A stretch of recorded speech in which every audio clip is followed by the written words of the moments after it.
Friends, स्वागत है आपका हमारे इस यूट्यूब चैनल स्टडी गाइड पर। फ्रेंड्स, आज हम भारतीय संविधान व राज्य व्यवस्था से जुड़े 20 सबसे महत्वपूर्ण प्रश्न लेकर के आए हैं जो आपके किसी भी गवर्नमेंट एग्ज़ाम के लिए काफ़ी हेल्पफुल होगी। फ्रेंड्स, हम प्रत्येक क्वेश्चंस में आपको 4 से 5 सेकेंड का समय देंगे ताकि आप भी उन क्वेश्चंस का आंसर सही दे सकें। तो चलिए बिना किसी देरी के शुरू करते हैं आज का अपना सेशन। क्वेश्चन नंबर 1, निम्नलिखित में से किस केस में इंटरनेट को एक मौलिक अधिकार का दर्जा प्रदान किया गया है? आपके ऑप्शंस हैं। Option A, Naveen Jindal case 2004। Option B, Ghulam Nabi Azad case 2020। Option C, Emmanuel case 1986 या फिर option D, Balaji Raghavan case 1996। So friends, इसका जो सही जवाब है वह है option B, Ghulam Nabi Azad case.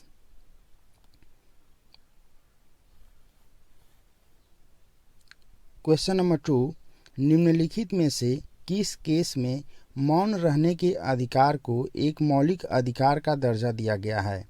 आपके ऑप्शंस हैं। Option A, Ghulam Nabi Azad case. Option B, Kesavananda Bharati case. Option C, Emmanuel case या फिर option D, Shah Bano case. So friends, इसका जो सही जवाब है वह है ऑप्शन सी, इमैनुअल केस। चलिए बढ़ते हैं अगले क्वेश्चन की तरफ। क्वेश्चन नंबर 3, निम्नलिखित में से किस केस में प्रेस की स्वतंत्रता को एक मौलिक अधिकार घोषित किया गया है? आपके ऑप्शंस हैं। Option A, Indian Express newspaper case. Option B, Dainik Jagran case. Option C, MC Mehta case या फिर option D, Putta Swamy case. So friends, इसका जो सही जवाब है वह है option A, Indian Express newspaper case. दोस्तों, इंडियन एक्सप्रेस न्यूज़पेपर केस में प्रेस की स्वतंत्रता को एक मौलिक अधिकार घोषित किया गया है। तो इस तरह से आपका ऑप्शन ए सही हो जाता है। चलिए बढ़ते अगले क्वेश्चन की तरफ। क्वेश्चन नंबर 4, भारतीय संविधान का कौन सा अनुच्छेद उपाधियों की मनाही करता है? आपके ऑप्शंस हैं। ऑप्शन ए, अनुच्छेद 20। ऑप्शन बी, अनुच्छेद 21। ऑप्शन सी, अनुच्छेद 19 या फिर ऑप्शन डी, अनुच्छेद 18। सो फ्रेंड्स, इसका जो सही जवाब है वो है ऑप्शन डी, अनुच्छेद 18। दोस्तों, भारतीय संविधान के अनुच्छेद 18 के तहत राज्य सेना और शिक्षा को छोड़ करके किसी भी प्रकार की उपाधि नहीं दे सकता है। तो इस तरह से आपका ऑप्शन डी सही हो जाता है। चलिए बढ़ते अगले क्वेश्चन की तरफ। क्वेश्चन नंबर 5, भारतीय संविधान के किस अनुच्छेद के तहत किसी भी व्यक्ति को एक ही अपराध के लिए एक से अधिक बार सजा नहीं दिया जा सकता है? आपके ऑप्शंस हैं। ऑप्शन ए, अनुच्छेद 15। ऑप्शन बी, अनुच्छेद 19। ऑप्शन सी, अनुच्छेद 20 या फिर ऑप्शन डी, अनुच्छेद 22।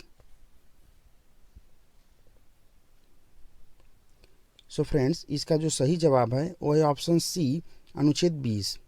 दोस्तों, भारतीय संविधान के अनुच्छेद 20 के तहत किसी भी व्यक्ति को एक ही अपराध के लिए एक से अधिक बार सजा नहीं दिया जा सकता है। तो इस तरह से आपका ऑप्शन सी सही हो जाता है। चलिए बढ़ते हैं अगले क्वेश्चन की तरफ। क्वेश्चन नंबर 6, निम्नलिखित में से सरकार के किस अंग के आदेश के अनुसार नार्को टेस्ट किया जाता है? आपके ऑप्शंस हैं। ऑप्शन ए, कार्यपालिका के द्वारा। ऑप्शन बी, विधायिका के द्वारा। ऑप्शन सी, न्यायपालिका के द्वारा या फिर ऑप्शन डी, उपर्युक्त में से सभी।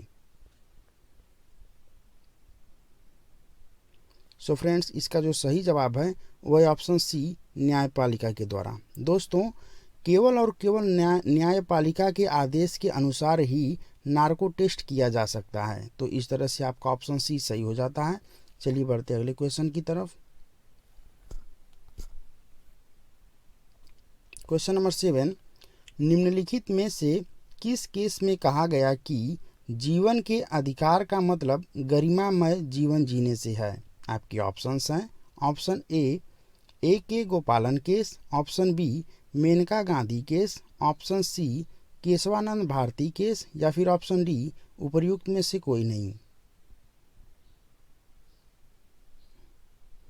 सो फ्रेंड्स, इसका जो सही जवाब है वो है option B Maneka Gandhi case. दोस्तों, मेनका गांधी केस 1978 में सुप्रीम कोर्ट का यह निर्णय था कि जीवन के अधिकार का मतलब गरिमामय जीवन जीने से है।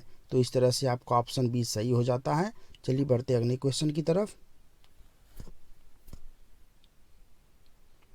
क्वेश्चन नंबर 8, भारतीय संविधान के किस अनुच्छेद के तहत रोजी रोटी के अधिकार को मौलिक अधिकार का दर्जा दिया गया है?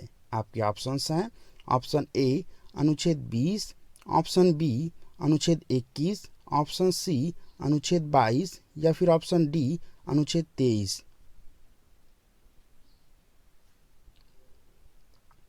सो फ्रेंड्स, इसका जो सही जवाब है वो है ऑप्शन बी अनुच्छेद 21। दोस्तों, भारतीय संविधान के अनुच्छेद 21 के तहत जीवन का अधिकार है और जीवन के अधिकार के तहत ही रोजी रोटी के अधिकार को भी शामिल किया गया है। तो इस तरह से आपका ऑप्शन बी सही हो जाता है। चलिए बढ़ते अगले क्वेश्चन की तरफ। क्वेश्चन नंबर 9, निम्नलिखित में से किसे लोकतंत्र के चतुर्थ स्तंभ के रूप में जाना जाता है? आपके ऑप्शंस हैं। ऑप्शन ए कार्यपालिका, ऑप्शन बी विधायिका, ऑप्शन सी न्यायपालिका, या फिर ऑप्शन डी प्रेस। सो फ्रेंड्स, इसका जो सही जवाब है वो है ऑप्शन डी प्रेस। दोस्तों, भारतीय संविधान के तहत लोकतंत्र के 3 स्तंभ माने जाते थे, कार्यपालिका, विधायिका और न्यायपालिका। लेकिन हाल ही में प्रेस को भी लोकतंत्र का चतुर्थ स्तंभ के रूप में जाना जाता है। तो इस तरह से आपका ऑप्शन डी सही हो जाता है। चलिए बढ़ते हैं अगले क्वेश्चन की तरफ। क्वेश्चन नंबर 10, भारतीय संविधान के किस अनुच्छेद के अनुसार आत्महत्या का प्रयास एक दंडनीय अपराध है? आपके ऑप्शंस हैं। ऑप्शन ए अनुच्छेद 309 के तहत, ऑप्शन बी अनुच्छेद 307 के तहत, ऑप्शन सी अनुच्छेद 377 के तहत, या फिर ऑप्शन डी अनुच्छेद 243 के तहत। सो फ्रेंड्स, इसका जो सही जवाब है वो है ऑप्शन ए अनुच्छेद 309 के तहत। दोस्तों, भारतीय संविधान के अनुच्छेद 309 के तहत यदि कोई व्यक्ति आत्महत्या का प्रयास करता है तो वह कानूनन अपराध है। तो इस तरह से आपका ऑप्शन ए सही हो जाता है। चलिए बढ़ते हैं अगले प्रश्न की तरफ।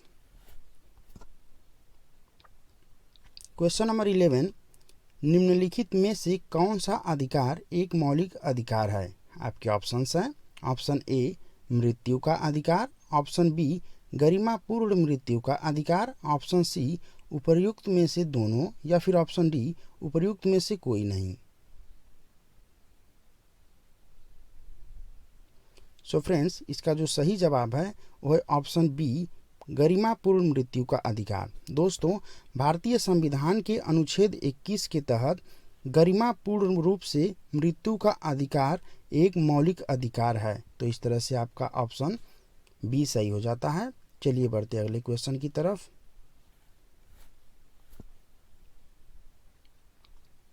क्वेश्चन नंबर 12, भारतीय संविधान के किस अनुच्छेद के द्वारा मनमानी गिरफ्तारी और निवारक नज़रबंदी से संरक्षण प्रदान किया गया है? आपके ऑप्शंस हैं। ऑप्शन ए अनुच्छेद 21 के द्वारा, ऑप्शन बी अनुच्छेद 22 के द्वारा, ऑप्शन सी अनुच्छेद 23 के द्वारा, या फिर ऑप्शन डी अनुच्छेद 21A के द्वारा।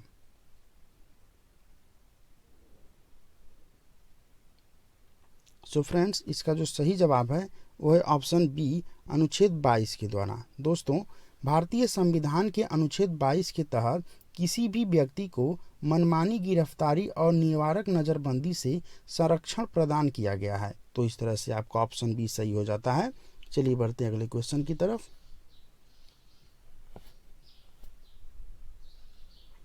क्वेश्चन नंबर 13, भारतीय संविधान में निवारक नज़रबंदी कानून किस विषय का सूची है? तो आपका ऑप्शन है ऑप्शन ए केंद्र सूची, ऑप्शन बी राज्य सूची, ऑप्शन सी समवर्ती सूची या फिर ऑप्शन डी उपर्युक्त में से कोई नहीं।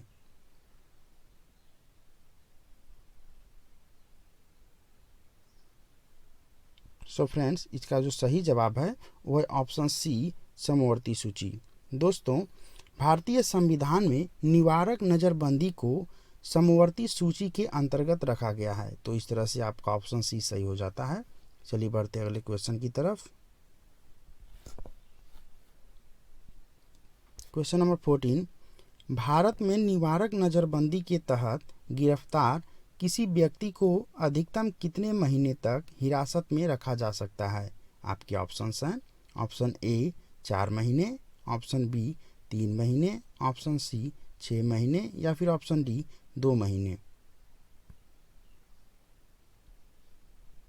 सो फ्रेंड्स, इसका जो सही जवाब है वो है ऑप्शन बी 3 महीने।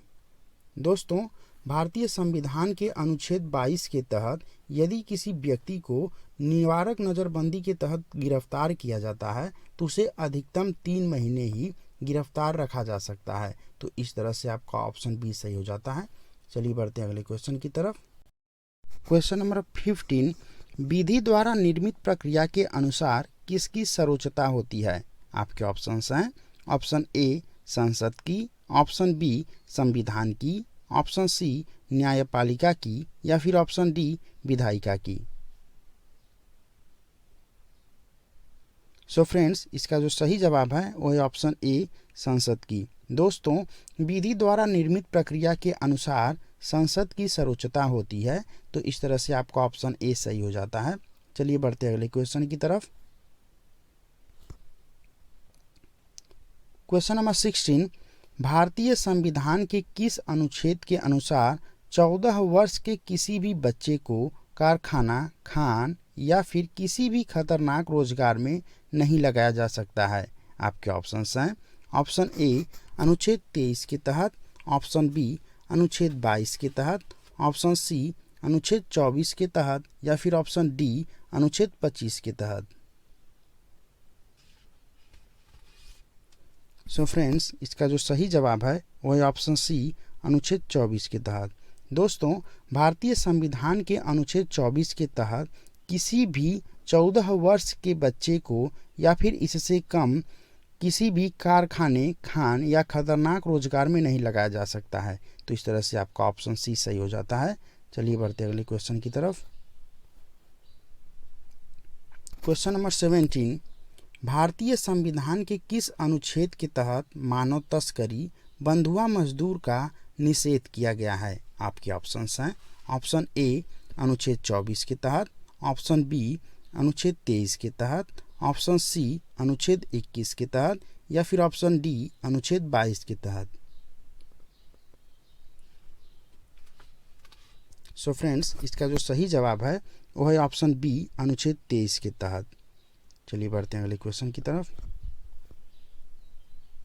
क्वेश्चन नंबर 18, निम्नलिखित में से किस अनुच्छेद के तहत प्रत्येक व्यक्ति को धार्मिक स्वतंत्रता का अधिकार है? आपके ऑप्शंस हैं ऑप्शन ए अनुच्छेद 23, ऑप्शन बी अनुच्छेद 22, ऑप्शन सी अनुच्छेद 25 या फिर ऑप्शन डी अनुच्छेद 27। सो फ्रेंड्स, इसका जो सही जवाब है वो है ऑप्शन सी अनुच्छेद 25। दोस्तों, भारतीय संविधान के अनुच्छेद 25 के तहत किसी भी व्यक्ति को धार्मिक स्वतंत्रता का अधिकार है, तो इस तरह से आपका ऑप्शन सी सही हो जाता है। चलिए बढ़ते हैं अगले क्वेश्चन की तरफ। क्वेश्चन नंबर 19, भारतीय संविधान के किस अनुच्छेद के तहत प्रत्येक धार्मिक समुदाय को धार्मिक मामलों के प्रबंधन का अधिकार एक मौलिक अधिकार है? आपके ऑप्शंस हैं ऑप्शन ए अनुच्छेद 25, ऑप्शन बी अनुच्छेद 27, ऑप्शन सी अनुच्छेद 28 या फिर ऑप्शन डी अनुच्छेद 26। सो फ्रेंड्स, इसका जो सही जवाब है वो है ऑप्शन डी अनुच्छेद 26। दोस्तों, भारतीय संविधान के अनुच्छेद 26 के अनुसार किसी भी धार्मिक समुदाय को अपने धार्मिक मामले के प्रबंधन का अधिकार है। तो इस तरह से आपका ऑप्शन डी सही हो जाता है। चलिए बढ़ते अगले क्वेश्चन की तरफ। क्वेश्चन नंबर 20, भारतीय संविधान के किस अनुच्छेद के तहत राज्य किसी धर्म विशेष की उन्नति के लिए कर नहीं लगा सकता है? आपके ऑप्शंस हैं। ऑप्शन ए अनुच्छेद 25, ऑप्शन बी अनुच्छेद 27, ऑप्शन सी अनुच्छेद 28 या फिर ऑप्शन डी अनुच्छेद 26।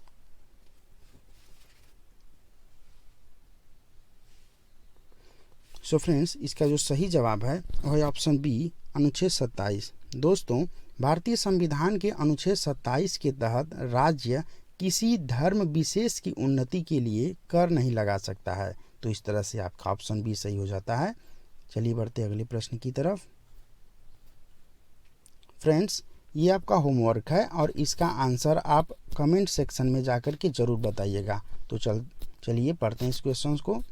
भारतीय संविधान के किस अनुच्छेद के तहत राज्य की शिक्षा संस्थाओं में धार्मिक शिक्षा की मनाही है? आपके ऑप्शंस हैं। ऑप्शन ए अनुच्छेद 28, ऑप्शन बी अनुच्छेद 29, ऑप्शन सी अनुच्छेद 27 या फिर ऑप्शन डी अनुच्छेद 26। सो फ्रेंड्स, इसका आंसर आप लोग कमेंट बॉक्स में ज़रूर दीजिएगा और आशा करता हूं कि ये वीडियो आपको काफ़ी पसंद आया होगा। यदि ये वीडियो आपको पसंद आए तो इस वीडियो को लाइक शेयर कीजिए और इस चैनल को सब्सक्राइब कीजिए ताकि ज़्यादा से ज़्यादा लोगों के बीच में ये वीडियो पहुँचे। तो चलिए फिर मिलते हैं अगले वीडियो में, तब तक के लिए धन्यवाद।